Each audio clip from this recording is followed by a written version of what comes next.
लोकशाहीचा बुलंद आवाज, रिपब्लिकन वार्ता महाराष्ट्र.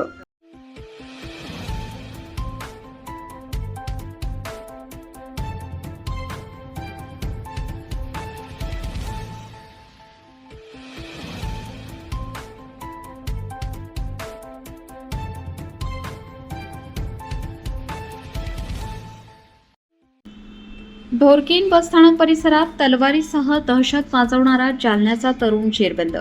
पैठण एमआयडीसी पोलिसांची कारवाई. बातमी पैठण येथून.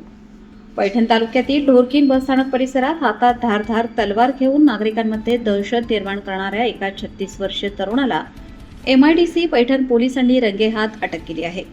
त्याच्याकडून 47 सेंटीमीटर लांबीची लोखंडी तलवार जप्त करण्यात आली असून त्याच्याविरुद्ध बेकायदेशीर शस्त्र बाळगल्याप्रकरणी गुन्हा दाखल करण्यात आला आहे. पोलीस सूत्रांनी दिलेल्या माहितीनुसार एमआयडीसी पैठण पोलीस स्टेशनच्या हद्दीत येणाऱ्या ढोरकीन बस स्टँड परिसरात एक इसम हातात तलवार घेऊन फिरत असून यामुळे स्थानिक नागरिक आणि प्रवाशांमध्ये भीतीचे वातावरण निर्माण झाले असल्याची खात्रीशीर माहिती पोलिसांना मिळाली होती. माहिती मिळताच पैठण एमआयडीसी पोलिसांनी पंचांसह तात्काळ ढोरकीन बसस्थानक गाठले. तेथे संशयास्पदरित्या तलवार घेऊन दहशत माजवत असलेल्या सोमनाथ रामनाथ पवार वय 36 वर्ष राहणार जामखेड तालुका अंबड जिल्हा जालना याला पोलिसांनी शिताफीने ताब्यात घेतले. 47 सेंटीमीटरची तलवार जप्त. गुन्हा दाखल. पोलिसांनी आरोपीची झडती घेतली असता त्याच्या ताब्यातून 47 सेंटीमीटर लांबीची लोखंडी धारधार तलवार मिळून आली. सार्वजनिक ठिकाणी कोणत्याही प्रकारचा कायदेशीर परवाना नसताना घातक शस्त्र बाळगल्यामुळे पोलिसांनी ती तलवार जप्त केली.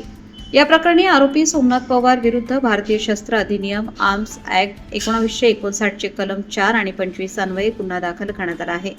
या घटनेचा पुढील तपास पैठण एमआयडीसी पोलीस करत आहेत. रिपब्लिकन वार्ता महाराष्ट्र न्यूजसाठी पैठण प्रतिनिधी राहुल किरे, Chhatrapati Sambhajinagar. Subscribe now and press the bell icon. Never miss an update.